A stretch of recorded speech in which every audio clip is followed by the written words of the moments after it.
Good morning, students. I am RK sir from Smart Point Commerce Classes. I think आप लोग ने कल मैंने जो वीडियो शेयर किया था उसके बारे में अपने मतलब घर पे वीडियो देखा रहेगा, रीड किया रहेगा, स्टडी किया रहेगा. आई होप आपको मालूम है उस टॉपिक का नाम क्या था. उस टॉपिक का नाम था मीनिंग ऑफ डिमांड, जो इकोनॉमिक का आपका टेक्स्ट बुक का 3rd चैप्टर है.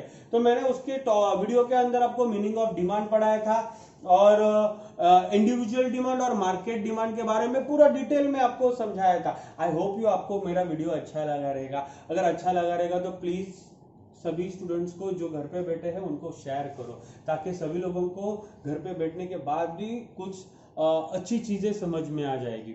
ओके, एनीवेज ये था कल के वीडियो के बारे में. आज मैं नया वीडियो लेके आया हूं, नया टॉपिक लेके आया हूं. सेम चैप्टर का नेक्स्ट फॉरवर्डेड टॉपिक हम लोग आज कंटिन्यू करेंगे. शायद आप बोर्ड पे देख रहे हो, मैंने टॉपिक का नाम ऑलरेडी मेंशन किया है. शायद ना आप देख रहे हो, टॉपिक का नाम है टाइप्स ऑफ डिमांड. लेकिन उसके पहले मैं कुछ आपको बताना चाहता हूं. अगर किसी चीज को शिद्दत से चाहो, अगर किसी चीज को शिद्दत से चाहो तो सारी कायनात उसको मिलाने में जुट जाती है. राइट? सो आपको भी इस टॉपिक के बारे में सारी दुनिया की जरूरत नहीं है.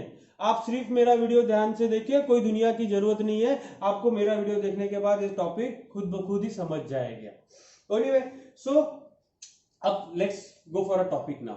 सो आप इस टॉपिक का इस क्वेश्चन का नाम है टाइप्स ऑफ डिमांड. अगर आपने बोर्ड के सारे क्वेश्चन पिछले 5 to 10 इयर्स का क्वेश्चन से पेपर को बहुत ध्यान से देखा रहेगा ना भाई, तो भाई ये जो क्वेश्चन जो है बहुत इंपॉर्टेंट क्वेश्चन है. अगर मैं गलत नहीं हूं तो आप देख सकते हो सारे टॉपिक्स पिछले 10-15 साल के कंटिन्यूसली ये क्वेश्चन कहीं ना कहीं तो 4 मार्क्स के लिए या कहीं ना कहीं तो शिफ्ट होकर वही क्वेश्चन आता ही रहता है. सो आई थिंक मेरे लिए बहुत इंपॉर्टेंट क्वेश्चन है, मुझे लगता है बोर्ड पॉइंट ऑफ व्यू. और क्वेश्चन का नाम है टाइप्स ऑफ डिमांड. अच्छा, ये क्वेश्चन कोई लॉन्ग क्वेश्चंस के लिए नहीं आता, ये हमेशा शॉर्ट के लिए आता है. तो इस क्वेश्चन का नाम है explain the meaning of demand and explain its types. तो आप देख रहे हो कि मैंने डिमांड के टाइप्स यहाँ पे लिखे हुए हैं. तो लेकिन इस क्वेश्चन को स्टार्ट करने के पहले हम लोग को directly sir types of demand से स्टार्ट करें क्या? नहीं नहीं नहीं, इस क्वेश्चन को स्टार्ट हम लोग डायरेक्टली टाइप्स ऑफ डिमांड के ऊपर से स्टार्ट नहीं करेंगे. जब इस तरह का क्वेश्चन आपको बोर्ड में आता है तो पहले हम लोग को क्या करने वाले, क्या जब हम लोग को सॉल्यूशन लिखना है, जब हम लोग इस चीज का आंसर लिखेंगे तो भाई बात समझ लो, पहले हम लोग उस चीज के बारे में, मीनिंग के बारे में लिखेंगे, डिमांड के मीनिंग के बारे में लिखेंगे और उसके बाद हम लोग स्टार्ट करेंगे एक्चुअल क्वेश्चंस के ऊपर. इट मींस दैट बहुत सिंपल है. जब क्वेश्चन में आप लोगों को टाइप्स ऑफ डिमांड पूछा जाए तब आप लोग क्या करोगे, पहले डिमांड का मीनिंग लिखोगे, उसके बाद आप उसका आंसर टाइप्स ऑफ डिमांड लिखोगे. So let's start with the questions now. So demand means desire is backed by ability to pay and willingness to buy for a community. It means, अगर मैंने वापस से थोड़ा सा एक्सप्लेन करते 1-2 minute दोबारा demand का मीनिंग. जब हम जनरल प्रैक्टिस में बात करते हैं तो डिमांड को हम लोग बोलते हैं जरूरत, नीड, वांट. यस और no? Correct. But when we learn economics, demand meaning has been change. हम लोग जब इकोनॉमिक्स पढ़ेंगे तब इकोनॉमिक्स के अंदर डिमांड का मीनिंग चेंज होता है. तो डिमांड को इकोनॉमिक्स में क्या कहते हैं? Demand is equal to desire plus ability to pay and willingness to buy for a community. मतलब क्या सर इसका? तो मतलब यह है कि भाई डिमांड सिर्फ डिजायर नहीं होता. डिमांड कब होता है इकोनॉमिक्स के अंदर? जब डिजायर के साथ साथ एबिलिटी टू पे भी होना चाहिए plus willingness to buy for a community. मतलब मैं जिस कमोडिटी की डिमांड कर रहा हूं, जिस चीज की मुझे जरूरत है, उसको पे करने की मेरे पास एबिलिटी होनी चाहिए, मेरी उसके पास बाय करने की इच्छा भी होनी चाहिए. जब ये 3 चीजों का कॉम्बिनेशन एक साथ आएगा तब इकोनॉमिक्स में उसको हम लोग बोलते हैं demand. It means that demand is equal to desire, जरूरत भी होना चाहिए, एबिलिटी टू पे मतलब पे करने की औकात होनी चाहिए, plus willingness to buy for a community, उस चीज को परचेस करने की इच्छा होनी चाहिए. ये हो गया हमारा डिमांड का मीनिंग. क्लियर हो गया बेटा? Very good. सो नाउ हम लोग नेक्स्ट स्टेप्स तक बढ़ेंगे और हम लोग अभी पढ़ेंगे कि डिमांड के टाइप्स. तो थोड़ा आपको समझ में आ गया रहेगा, इस बोर्ड पे मैंने क्लियरली लिखा हुआ है ये टोटल डिमांड्स के भाई बेटा 5 टाइप्स है. कितने टाइप्स है? 5. तो उसमें से फर्स्ट टाइप जो है डायरेक्ट डिमांड. डायरेक्ट डिमांड, उसके बाद सेकंड है इनडायरेक्ट डिमांड, थर्ड है जॉइंट डिमांड, फोर्थ है कंपोजिट डिमांड, फिफ्थ है competitive demand. So total demand के हम लोग टेक्स्ट बुक के हिसाब से चलेंगे टेक्स्ट बुक के हिसाब से चलेंगे तो डिमांड के टोटल 5 टाइप से, कितने टाइप से? 5 टाइप। तो उसमें से हम लोग स्टार्ट करेंगे फर्स्ट टाइप से। अच्छा बेटा एक बात बताता हूं, आप अगर टेक्स्ट बुक देखोगे, आई नो दैट कि the many students are referring the many books, बहुत सारे डिफरेंट नोटबुक्स और नोट्स आप वीडियोस चेक करते हो। भाई मैं बहुत सिंपल तरीके से समझाऊंगा, अगर नेक्स्ट 4 to 5 मिनट्स आप मेरा वीडियो ध्यान से देखोगे ना तो आपको, मुझे नहीं लगता घर पे बैठ के स्टडी करने की और बुक खोलने की जरूरत है। मैं बहुत ज्यादा सिंपल तरीके से आपको समझाने वाला हूँ types of demand. I hope you understand. Now you can listen to me carefully. Now the first will we start with the direct demand. So direct demand का मतलब क्या होता है? When a commodity directly satisfies the wants of consumer, it is called a direct demand. Example, food and clothes. मतलब क्या? हिंदी में समझाता हूँ। A person when visiting to the market, a person or consumer, you can say that a consumer visiting to the market and purchasing the commodity directly, भाई it is called a direct demand. Example, मुझे मेरी mummy ने बोला कि जाके दुकान से चावल लेके आ, राइस लेके आ, गेहूं लेके आ, व्हीट लेके आ। मैं गया मार्केट में, चावल ले लिया, राइस ले लिया, गेहूं ले लिया। I am consuming directly, I am purchasing the directly from the market, that's why it is called a direct demand. भाई मैं डायरेक्टली जा रहा हूं मार्केट में, कुछ सामान परचेस कर रहा हूं, राइस परचेस कर रहा हूं, व्हीट परचेस कर रहा हूं, इसी को बोलते हैं बेटा direct demand. So direct demand का मतलब इंग्लिश में मैंने समझाया तुम लोग को, when commodity directly satisfied the wants of consumer, when commodity directly satisfied the wants of consumer, it is called a direct demand. Example, food and clothes, rice भी लिख सकते हो, व्हीट भी लिख सकते हो। नाउ नेक्स्ट वन, सो indirect demand का मतलब क्या होता है? भाई इनडायरेक्ट डिमांड बहुत सिंपल है, when a commodity indirectly satisfied the wants of consumer, a commodity indirectly satisfied the wants of consumer, it is called a indirect demand, it is called a indirect demand. So indirect demand is also called a derived demand, indirect demand is also called a derived demand. Example आप लिख सकते हो बेटा, example आप लिख सकते हो land and labor, example आप ले सकते हो land and labor। अच्छा इस एक्सप्लेनेशन, इसको इस पॉइंट को मैं आपको दोबारा एक्सप्लेन करूंगा। देखो आपको थोड़ा सा कैमरामैन में थोड़ा नजदीक आना पड़ेगा प्लीज। ये देखो, ये है अपने पास थोड़ा लैंड है, ये जमीन है, ये क्या है मेरा? लैंड है, जमीन है, इसको मैं लैंड लिख रहा हूं, this is called land, right. अच्छा ये कौन हो मालूम है क्या? ये मैं हूं भाई, ये मैं हूं आरके, ये this is I am, right. So मैं क्या कर रहा हूं, देखो मैं अपना जो जमीन है उसमें क्या करेगा? खेती करेगा, फार्मिंग करेगा, उसके ऊपर क्या प्रोड्यूस करेगा? मैं राइस प्रोड्यूस किया, मैंने क्या खेती करके, फार्मिंग करके मैंने क्या प्रोड्यूस किया? राइस प्रोड्यूस किया। नाउ यहाँ दो चीजें हैं, तो यहाँ पे जो पर्सन दिखाई दे रहा है आपको, यहाँ पे जो पर्सन दिखाई दे रहा है आर के, ये कौन है बेटा? लेबर है, ये कौन है? लेबर है, और ये जमीन है, लैंड है। समझ में आया ना बेटा? अब यहाँ पे तीन चीजें आपके सामने दिखा रही है, तीन चीजें मैंने दिखा दी है। देखो डायरेक्ट डिमांड लिखा है, इनडायरेक्ट डिमांड लिखा है, आप समझ के रहेंगे। यहाँ पर डायरेक्ट डिमांड कौन सा है? भाई बहुत सिंपल है, बहुत ज्यादा सिंपल है। When a commodity directly satisfied the wants of consumer, it is called a direct demand. मैं डायरेक्टली मार्केट में जाता हूं, कंज्यूम मतलब राइस परचेस करता हूं, इसलिए राइस मेरा क्या है? डायरेक्ट डिमांड है। Now you can see that अगर राइस प्रोड्यूस करने के लिए मुझे क्या लगा? जमीन लगे ना बेटा, लैंड लगा। अगर लेबर नहीं होता तो भाई राइस कैसे प्रोड्यूस होता? बराबर, मतलब ये जो लेबर है और ये लैंड है, ये दोनों अगर नहीं होते तो बेटा राइस भी प्रोड्यूस नहीं होता। इसलिए कंज्यूमर को इन दोनों की इनडायरेक्टली जरूरत है, कंज्यूमर को लैंड और लेबर इनडायरेक्टली दोनों की जरूरत है। इसीलिए बेटा ये कौन सा डिमांड है? Indirect demand. समझ में आया ना? तो इनडायरेक्ट डिमांड का मतलब अ कमोडिटी, या you can say that land and labour, a commodity indirectly satisfied the wants of consumer, consumer की जरूरतें पूरी करती है, लेकिन डायरेक्टली नहीं, इनडायरेक्टली। बिकॉज लैंड और लेबर नहीं होता तो राइस नहीं आता। राइस डायरेक्ट डिमांड है, but land and labour indirect demand है। So you can understand that both these things, direct demand and indirect demand, दोनों में बहुत small difference है। Direct demand, when a commodity directly satisfies the wants of consumer, it is called a direct demand. Example, rice, wheat, food, clothes, etc., etc. Indirect demand, when a commodity indirectly satisfies the wants of consumer, it is called a indirect demand. आप ले सकते हो बेटा, land ले सकते हो, labour ले सकते हो, etc., etc. बिकॉज ये दोनों नहीं होते तो राइस नहीं होता, right. Now will go for another point. Now we have to see that joint demand.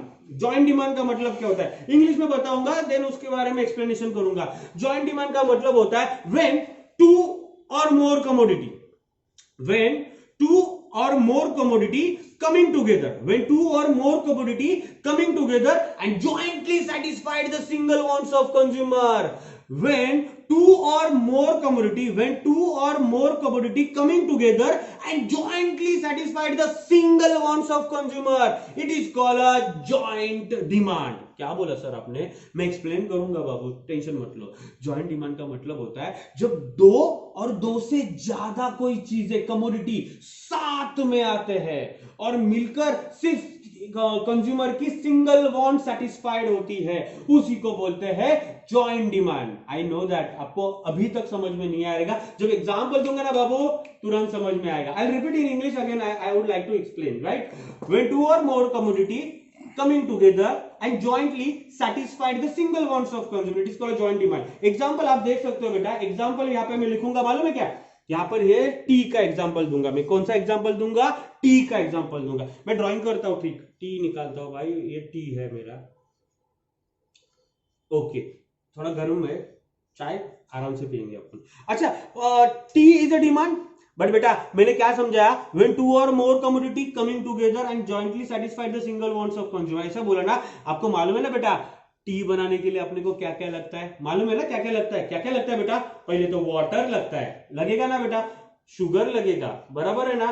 T powder लगेगा, यस और नो बेटा? टी पाउडर, बराबर। मेजर है, तीन चीजें तो लगती है। भाई मिल्क किधर गया? काली चाय नहीं पीना है भाई, मिल्क भी चाहिए अपने को। अब आप अदरक डालते हो, काली मिर्च डालते हो, वॉट एवर इट इज, आप अपना चॉइस है वो। लेकिन आपको मालूम है ना मैंने क्या किया? 1 2 3 4, मैंने क्या किया? Water, sugar, T powder, milk, ये चारों का कॉम्बिनेशन बना के मैंने क्या बनाया? टी बनाया। इसलिए ये कौन सा डिमांड है? Joint demand. मैंने क्या बोला था आप लोगों को? व्हेन टू और more commodity coming together and jointly satisfied the single wants of consumer, because ये चारों कमोडिटी साथ में आके सिर्फ हम लोग क्या बना रहे? चाय बना रहे, तो ये सिर्फ एक ही वांट सेटिस्फाइड हो रही है, इसलिए उसको कौन सा डिमांड बोलते हैं? जॉइंट डिमांड बोलते हैं। इसलिए उसको कौन सा डिमांड बोलते हैं? जॉइंट डिमांड बोलते हैं। So now we have clear with the three things. One is a direct demand, another one is a indirect demand, third one is a joint demand. Now we'll go for a fourth question which is known as a composite demand. Composite demand का मतलब क्या होता है? Composite demand मतलब बहुत ज्यादा simple है बेटा। When a commodity, you can say that single commodity, when a single commodity can be utilized for a several purpose, a single commodity can be utilized for a multiple purpose, it is called a composite demand, मतलब क्या sir? A commodity can be utilized for a several purpose, it is called a composite demand। Example दूंगा ना तुरंत समझ में आएगा। Single commodity याद रखना, ये देखो सिंगल कमोडिटी, ये क्या लिखा है मालूम है? इलेक्ट्रिसिटी। क्या लिखा है मैंने? इलेक्ट्रिसिटी। स्पेलिंग बराबर है ना? एडजस्ट कर लेना भाई। ये देखो इलेक्ट्रिसिटी। अच्छा, ये electricity is a single commodity, yes और नो?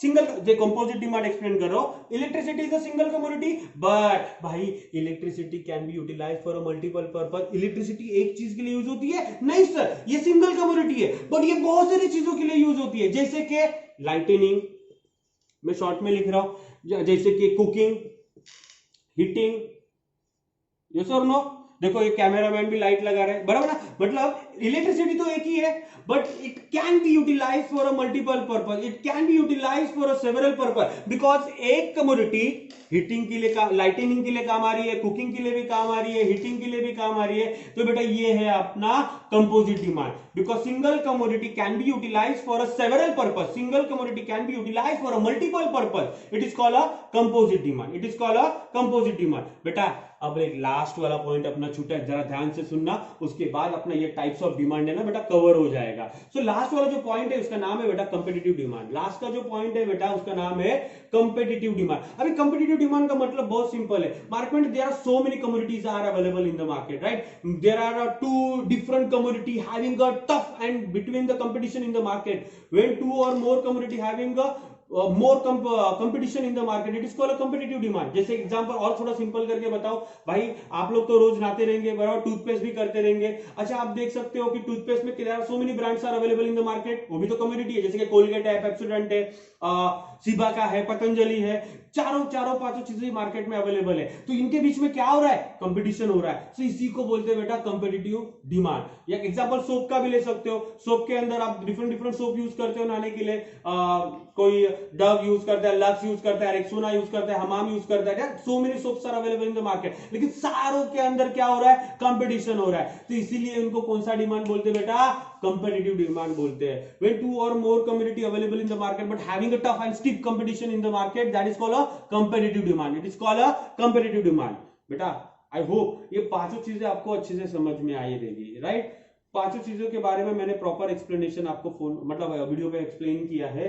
सो अगर आप चाहते हो तो मैं एक एक स्टेटमेंट में नेक्स्ट 2 मिनट्स में पूरा रिवीजन भी कर सकता हूं, अगर आप if you don't mind, right. So I have a small revision in 3 to 4 minutes, उसके बाद अपना वीडियो बंद हो जाएगा, हम लोग दोबारा मिलेंगे नेक्स्ट टॉपिक के ऊपर। So I start with the meaning of demand और टाइप्स ऑफ डिमांड। जब क्वेश्चन एग्जाम में आता है आपको समझ में आ रहेगा, पहले हम लोग को टाइप्स ऑफ डिमांड लिखने के पहले मीनिंग ऑफ डिमांड लिखना पड़ेगा। तो मीनिंग ऑफ डिमांड का मतलब बहुत सिंपल है बेटा, desire is back by the ability to pay and willingness to pay for a commodity, it is called a demand. ये मीनिंग हो गया इसका। उसके बाद हम लोग को क्वेश्चन का आंसर लिखना है types of demand. Types of demand is divided into 5 types. The first one direct demand, second one indirect demand, third one joint demand, fourth one composite demand, fifth one competitive demand. So first we start with the direct demand. So direct demand means what? Direct demand meaning बहुत simple है, when a commodity directly satisfied the wants of consumer, it is called a direct demand. Example food and clothes, जब किसी चीज की जरूरत हम लोग को होती है, जब कंज्यूमर मार्केट में जाता है और किसी चीज को डायरेक्टली परचेज करता है, उसको बोलता है direct demand. Example rice wheat ले सकते हो। नाउ सेकंड में आया इनडायरेक्ट डिमांड। इनडायरेक्ट डिमांड का मतलब होता है when a commodity indirectly satisfied the wants of consumer. Commodity indirectly satisfied the wants of consumer. See satisfaction तो दोनों में मिल रहा है, सैटिस्फैक्शन तो दोनों में मिल रहा है, लेकिन यहां पे सैटिस्फैक्शन डायरेक्टली मिल रहा है, यहां पे सैटिस्फैक्शन इनडायरेक्टली मिल रहा है। When a commodity indirectly satisfied the wants of consumer, it is called a indirect demand. Drawing में आप देख सकते हो लैंड एंड लेबर, लेकिन लैंड एंड लेबर हम लोग की जरूरतें पूरी करते हैं, लेकिन डायरेक्टली आते हैं हमारे सामने नहीं, इनडायरेक्टली आते हैं, that's why they are the indirect demand. Third one joint demand. Joint demand के बारे में मैंने एक्सप्लेन किया था आपको, जॉइंट डिमांड के बारे में मैंने एक्सप्लेन किया, व्हेन टू और मोर कमोडिटी, व्हेन टू और more commodity coming together, when two or more commodity coming together and jointly satisfied the single wants of consumer, it is called a joint demand। जब दो और दो से ज्यादा commodity साथ में आते हैं और जरूरतें कंज्यूमर की सिंगल जरूरतें पूरी करते हैं, उसको बोलते हैं जॉइंट डिमांड। एग्जांपल मैंने लिखा, for a making T V need a multiple things, for a making T V need a multiple things like water, sugar, T powder and milk etcetera etcetera. मतलब चार चीजों का कॉम्बिनेशन कर रहे हैं हम लोग, वाटर, शुगर, टी पाउडर और मिल्क, इतनी चार कमोडिटी को साथ में लाके बन क्या गया, सिर्फ चाय, सिंगल वांट्स ऑफ कंज्यूमर। इसी को इसलिए बोलते हैं joint demand. Now last one है, सेकंड लास्ट है अपना composite demand. Composite demand meaning बहुत सिंपल है बेटा, when single commodity can be utilise for a several purpose, multiple purpose. एक सिंगल कमोडिटी हम लोग मल्टीपल चीज के लिए, सेवरल पर्पस के लिए यूज कर रहे हैं, उसी को बोलते हैं composite demand. You can see here electricity can be utilized for a lighting, electricity can be utilized for cooking, electricity can be utilized for heating। तीन चीजों के लिए इलेक्ट्रिसिटी यूज होती है, लेकिन वो कौन सी है, एक ही कमोडिटी थी, अ सिंगल कमोडिटी, लेकिन मल्टीपल पर्पस के लिए यूज हो रही है, इसलिए कौन सा है demand, composite. And last one competitive demand, two or more commodity into the market having a competition between them, that is called a competitive demand। जैसे example, there are so many examples I have already told you, soap का ले सकते हो, lux का ले सकते हो, हमाम का ले सकते हो, टूथपेस्ट में आप कोलगेट का ले सकते हो, पेप्सोडेंट का ले सकते हो, मतलब बहुत ज्यादा कमोडिटी मार्केट में अवेलेबल है, लेकिन उन सब के बीच में एक तगड़ा कंपटीशन है, इसीलिए इस सारे डिमांड को हम लोग बोल सकते हैं competitive demand. So I hope ये जो लेक्चर था आज का आपको काफी अच्छे तरीके से समझ में आया रहेगा। हाँ, अगर कुछ डाउट है, नहीं समझा रहेगा या फिर कुछ क्वेरीज है, तो आपके पास तो मेरा नंबर है, या फिर मैं आपको दोबारा मेरा नंबर मेंशन करके दे दूंगा, 9819485682। I repeat my number 9819485682। आप व्हाट्सएप पे भी मुझे मैसेज कर सकते हो, या फिर मुझे यूट्यूब पे भी आप अपना कमेंट बॉक्स में आप क्वेरी पूछ सकते हो, मैं आपका डेफिनेटली क्वेरीज रिजॉल्व करूंगा, सॉल्व करूंगा। Thank you very much. आज का लेक्चर सुनने के लिए धन्यवाद।